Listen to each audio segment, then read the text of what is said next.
कबीर दास जी कहते हैं, जो जन मेरी शरण है ताका हूँ मैं दास, गेल गेल लाग्या फिरूं जब तक धरती आकाश। कबीर साहब जी कहते हैं कि साधु के दर्शन बड़े ही सौभाग्य से प्राप्त होते हैं। उस समय अगर सूली पर टांगने की सजा भी मिले तो वह भी एक छोटे से कांटे की चुभन का आभास मात्र देकर टल जाती है। अपने सच्चे भक्त के साथ साथ पीछे परमात्मा रहता है। संत जो करते हैं सच्चा कार्य करते हैं, यानी सही कार्य करते हैं, कभी किसी का अहित नहीं करते। चारों युगों में प्रमाण रहा है कि संत सही क्रिया करते हैं, भलाई के शुभ कर्म करते हैं। अंत में कबीर साहब जी कहते हैं, जो इंसान भक्ति में लीन होकर अपने कार्य करता है तो उसके साथ परमात्मा सदैव खड़े रहते हैं। तो चलिए संत रामपाल जी महाराज के प्रवचन सुनते हैं। और वो यात्री खाना खाते हैं, उन कौवों को टुकड़ा डाल देते हैं, वो उसके साथ चले जाते हैं और उसी में बैठकर वापस आ जाते हैं। तो जहाज के चालकों को उन कौवों से एक और काम लेना होता है कि रात्रि के समय 100-150 से 200 किलोमीटर यात्री यात्रा कर लेते हैं, तो सुबह जब सूर्य उदय होता है तो यात्री, उस समय के पहले के यात्री और वो चालक असमंजस में पड़ जाते थे कि हमारी दिशा सही है कि नहीं, क्योंकि उस समय ये इतने अच्छे इंस्ट्रूमेंट नहीं थे। उसमें दिशा सूचक होते थे, जो कई जगह ऐसे चुंबकीय चट्टानें आ जाती थी जिसके कारण वो डिस्टर्ब हो जाते थे, दिशा बदल जाते थे। वो अपने दिशा सूचक को चेक करने के लिए, उसकी परख करने के लिए उस कौवे का सहारा लेते थे। कौवे में परमात्मा ने ऐसी शक्ति दी है कि जब वो जहां से वो उठाया जाएगा तो वो वहां उसी दिशा को चलता है जिस दिशा से वो चले थे। तो जहाज के जो चालक है वो क्या करते थे, उस कौवे को डला मार देते, पत्थर मारते, उसको जहाज से उड़ा देते, विवश कर देते उड़ने को। वो फिर उस दिशा में चलता जिस दिशा से वो आए थे, जहां से चले थे। पूर्व से चले थे तो वो पूर्व की तरफ ही उड़ेगा, सीधा उड़ेगा। तो इससे वो अपना आइडिया लगा लेते हैं कि हम ठीक चल रहे हैं, फिर अपने जहाज को सेट कर देते।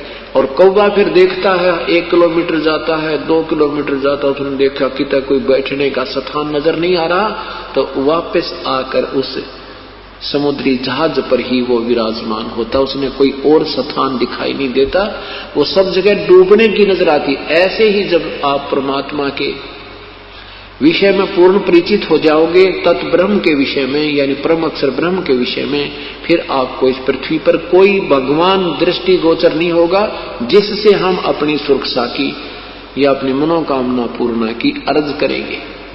वो सब डूबने वाले होंगे, उस समुद्र के जल की तरह होंगे, वहां केवल जहाज ही सपोर्ट होगा। अब परमात्मा क्या कहते हैं कि मेरी शरण में आकर तुम्हें सुख होते हैं, और उन सुखों को देखकर ही तुम लगे रहोगे, या कभी कोई कष्ट आएगा तो भी तुम लगे रहोगे। तो उसके विषय में क्या बताते हैं परमात्मा, भक्ति भाव भादव नदी ये सभी चल गराए, श्रीता सोए जानियो जो जेठ मास ठहराए। आपके ज्ञान का, आपकी आस्था का जब पता चलेगा, तब पता चलेगा जब तुम्हें कोई आपत्ति आवेगी, और वो आपत्ति होगी आप ही के दुष्कर्म, भयंकर दुष्कर्म की, और वो थोड़े में टल जाएगी। और उस थोड़ी सी आपत्ति को देखकर भी तुम डगमग होते हो या नहीं होते हो। परमात्मा ये संकेत करते हैं, क्या कहते हैं, जैसे भादव महीने में बहुत ज्यादा वर्षा होती है, और इतनी वर्षा होती है कि इतना जल वर्षा हो जाती है कि छोटे मोटे नाले भी ओवरफ्लो होकर के और बहुत दूर तक बहकर दरिया का रूप धारण करके चल पड़ते। ऐसा लगता है जैसे दरिया आ रही हो। और जब वो वर्षा बंद हो जाएगी, उनकी औकात का पता लग जाता है, उनमें वो छोटे छोटे नाले होते हैं और वो भी समाप्त हो जाते हैं। लेकिन दरिया उसको जानना कि उस समय भी जेठ मास में भी उसमें जल प्राप्त हो, जल मिल जाए तो वो सही दरिया है। नहीं तो जब वर्षा होती है तो दरिया और छोटे नाले एक जैसे ही लगते। तो परमात्मा यूं समझाना चाहते हैं कि जैसे तुम्हें सुख हो रहे हैं तो आपको सत्संग रूपी और परमात्मा की मेहर रूपी वर्षा हो रही है, तो सारे भगत दिखाई देते हैं, जय जयकार कर रहे हैं, और घर में कोई ऊक चूक एक होगी और फिर तुम स्थान पर टिके रहोगे तो तब तुम्हारी भक्ति की गहराई का पता लगेगा, तुम्हारी ज्ञान की गहराई का पता लगेगा। भक्ति भाव भादव नदी ये सभी चल गहराए, यानी खूब उमंग का चलती नजर आती है। भादवे में सब छोटी मोटी नहरें भी दरिया का रूप धारण करती हैं। श्रीता सोए जानियो जो जेठ में ठहरावे, कोई आपत्ति आवेगी फिर तुम ठोट ठिकाने पड़े रहोगे, तब तुम्हारे ज्ञान और भक्ति की गहराई का पता लगेगा, तुम सचमुच भगत हो। तो परमात्मा क्या कहते हैं, सुख के माथे पत्थर पड़ो जो नाम हृदय से जावे, बलिहारी व दुख के जो पल पल नाम रटावे। कहते हैं भगवान ऐसा सुख भी ना देना जो तेरी याद भूल जा। हे परमात्मा ऐसा कष्ट भी हमारे ऊपर रखना, तेरे चरणों में हम पड़े रहे, संसार से विरक्त हो जावें, इस संसार के असार का हमें असारता का पता लग जावे। तो परमात्मा क्या बताते हैं, साथी हमारे चले गए, साथी हमारे चले गए भाई हम भी चालन हारे, कोई कागज में बाकी रह रही तात लगी है वार। अब परमात्मा कहते तुम कितनी आयु मांगोगे मेरे तय, कितनी आयु चाहते हो मेरे से। ये तो जीना तो थोड़ा ही भला जब सत्य सुमरण हो, और ये लाख वर्ष का जीवना लेखद रहना को। अगर आपकी सत साधना है तो आपका 1 2 वर्ष 4 वर्ष 10 वर्ष का जीवन बहुत है, बाकी तो कितना ही उम्मीद कर लो, इस जीवन की आस किसी से छूटी ही नहीं है। हाँ छूट जाएगी जब आपको सही ज्ञान हो जाएगा। जब आपको सही ज्ञान हो जाएगा आप ऐसे तैयार रहोगे जैसे पहले लड़की की शादी हो जाती थी, फिर एक टाइम फिक्स किया जाता है ताकि बटे हुआ होगा और ले जाएगा, तो वो अपना सारा दूसर तैयार करके तैयार रखा करती कि आज आ जावा तड़के चाली।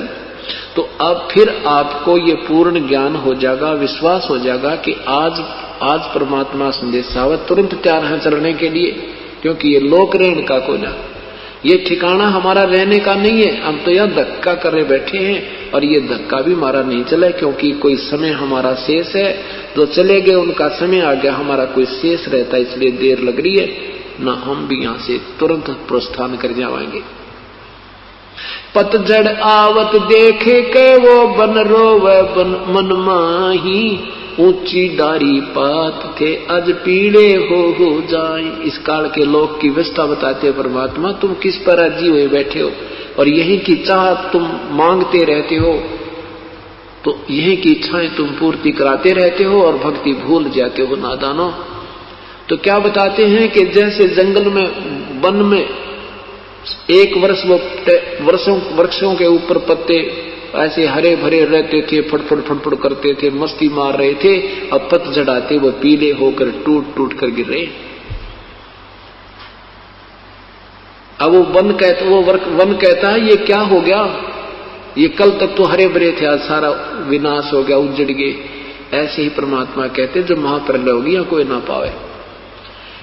पात झड़नता यूं कहे सुन भई तरवर राय, अब के बिछड़े ना मिले न जन कहां गिरेंगे जाए। एक घर का सदस्य बिछड़ता हुआ कह रहा कि इब्ने भगवान ना मेरा कहां जाना होगा।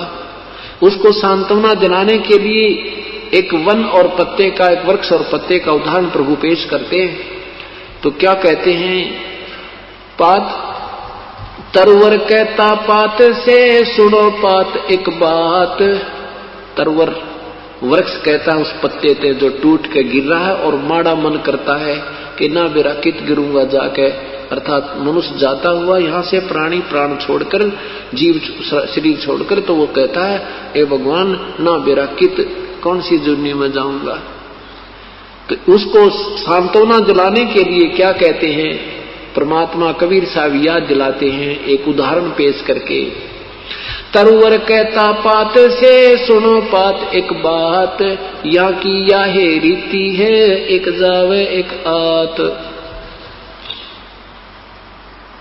कि एक जा रहा, यहाँ की तो ये रिवाज है, एक मर गया एक जन्म हो गया, एक मर गया एक मृत्यु और जन्म हो रहा है, ये तो यहाँ से ऐसे ही इसका यहाँ की रीति रिवाज है।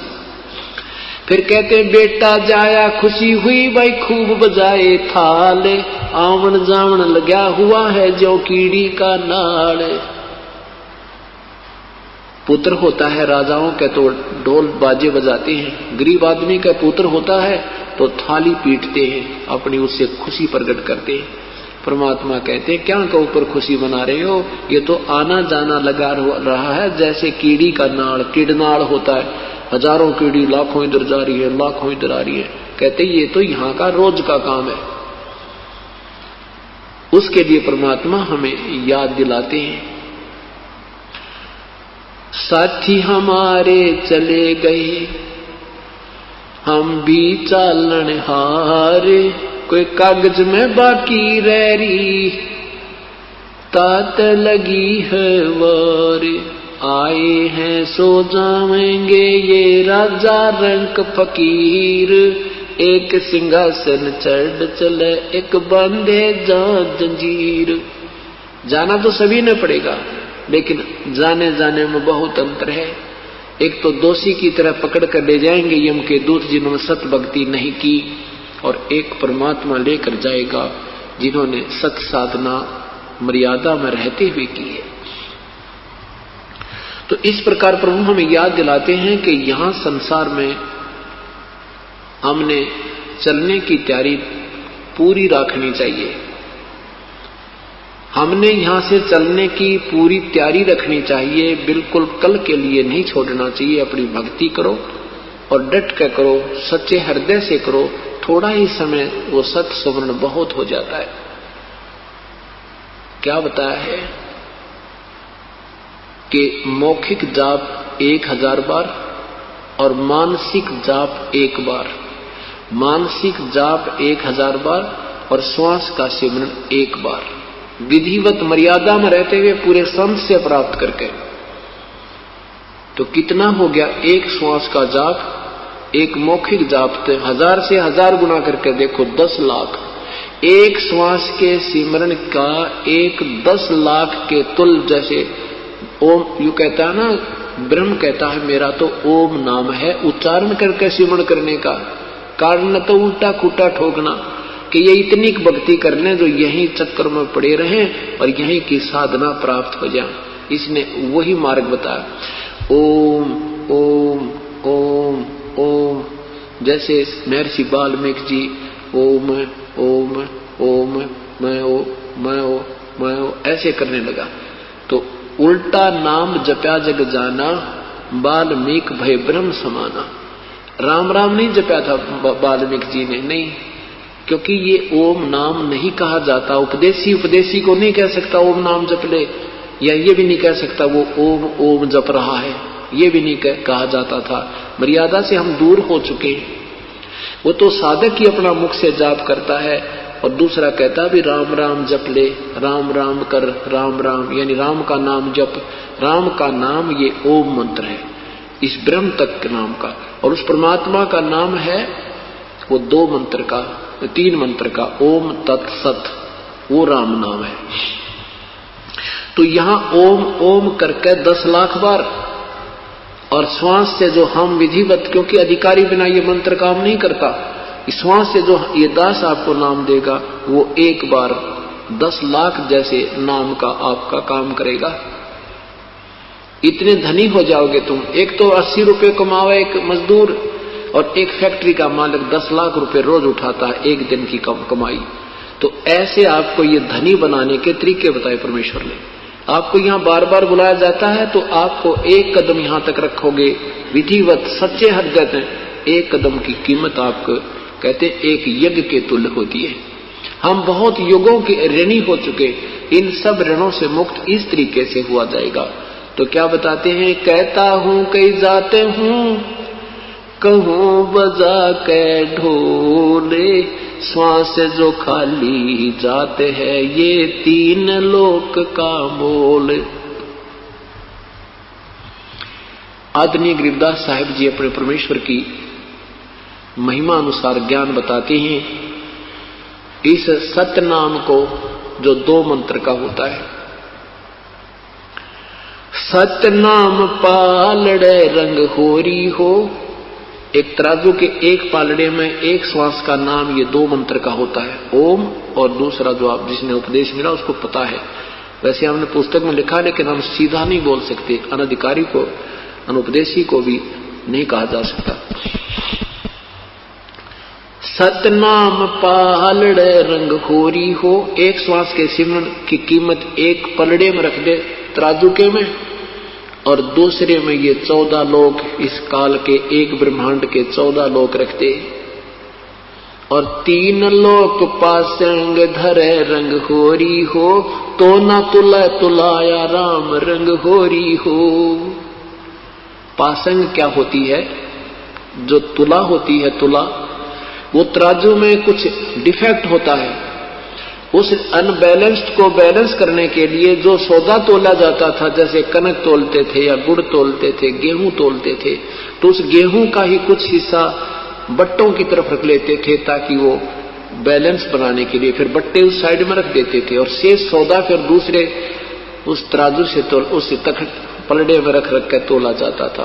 तो परमात्मा कहते हैं ये 3 लोक जिन पर ब्रह्मा विष्णु महेश मालिक हैं, इन तीनों लोकों को तो तराजू के पासिंग बनाने के लिए, बैलेंस करने के लिए रख दे, और 14 लोक एक तरफ चढ़ा दे, तो ना वो कीमत परमात्मा के एक नाम की ज्यादा है, वो पलड़ा भारी रहेगा।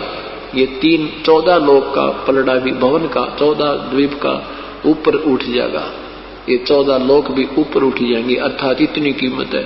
तो पुण्यात्मा ये देखना अब ऋणी कितने हो, इतना सिमरण, एक सिमरण जो आप कर रहे हो उसके बाद भी अभी आप ऊपर को नहीं चल पा रही है आपकी आत्मा, तो आप कितना ऋणी हो। और ये ऋण ही उतारने से यहाँ से चला जाएगा, नहीं तो कोई तरीका नहीं है, चाहे कोई कितनी बात बना ले। हाँ ठीक है, यहाँ से नाम कट जाएगा, दूसरे स्थान पर जाने लग जाएगा, उसमें इस कमाई से सिद्धि आ जाएगी, वो कित और जंतर मंत्र करने लग जाएगा, उससे लाभ दुनिया को होने लग जाएंगे, लेकिन वो स्वयं नरक में जाएगा। वो कमाई इकट्ठी करी थी वो झाड़ जाएगा, दुनिया में महिमा भी बन जाएगी, लेकिन 84 लाख योनियों का पात्र हो जाएगा। ये बहुत भयंकर जाल है। इसका एक ही तरीका बताया है,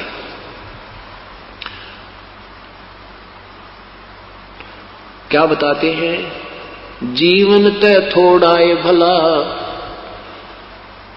जैसत सो मरण हो, लाख वर्ष का जीवना लेख धर ना को।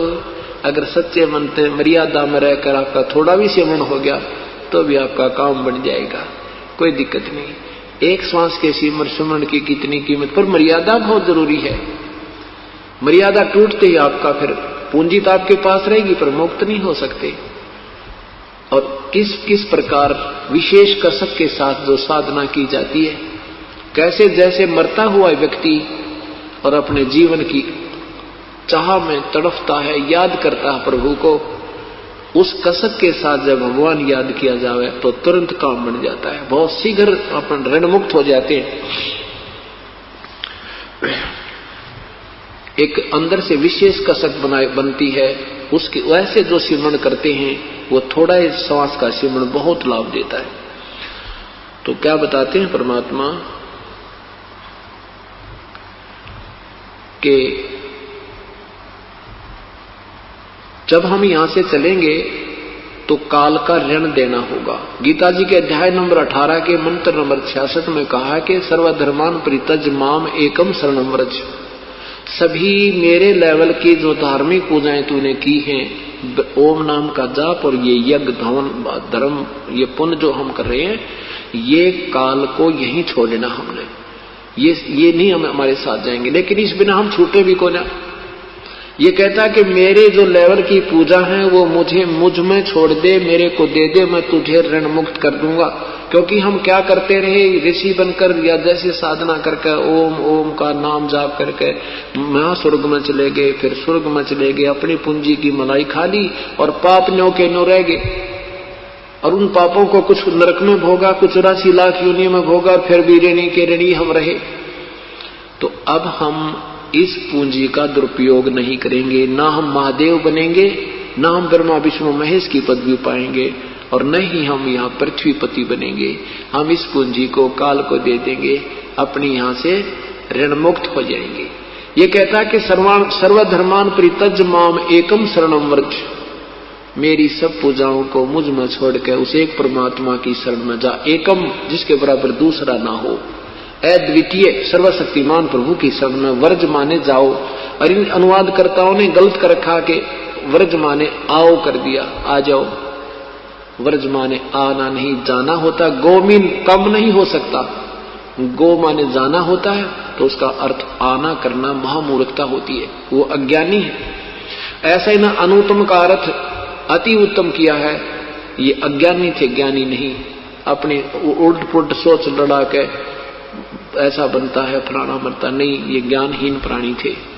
तो क्या कहा कि सर्वधर्मान परिताज माम एकम शरणम व्रज अहम तो सर्व पापे मोक्षामि मां शुच, तू चिंता ना करे, फिर मैं तुझे सब पापों से मुक्त कर दूंगा। क्योंकि पाप से ही, अपराध से हम दुख पाते हैं, नरक जाते हैं, गधे कुत्ते बनते हैं, टांग कटती है, आंखें फूटती हैं।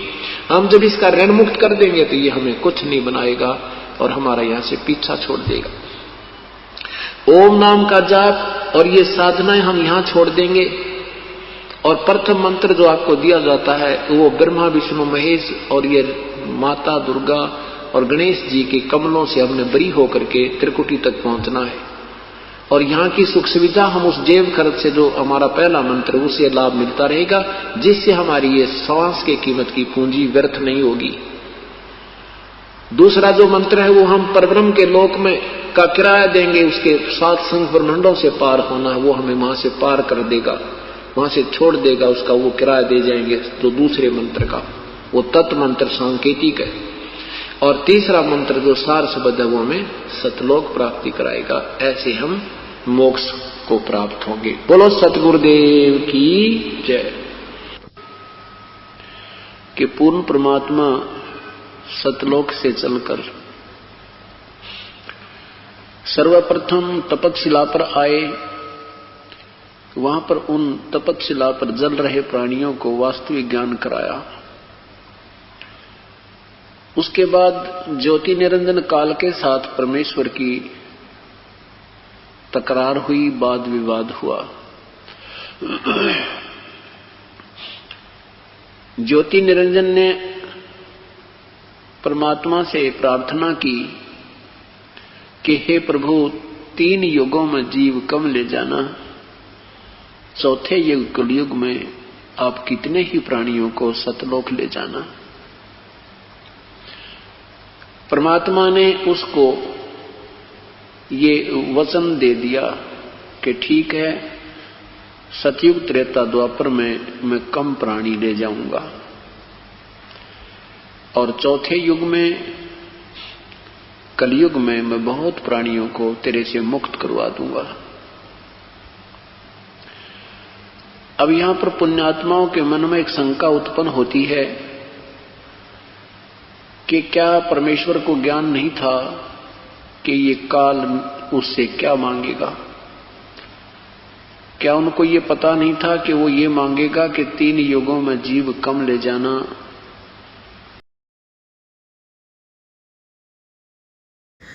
तो भक्तों, ऐसे ही संत रामपाल जी महाराज के दिव्य वचन और सत्संग सुनने के लिए हमारे चैनल पे बने रहें, और हमारे चैनल को लाइक, शेयर और सब्सक्राइब जरूर करें। धन्यवाद। सत साहेब।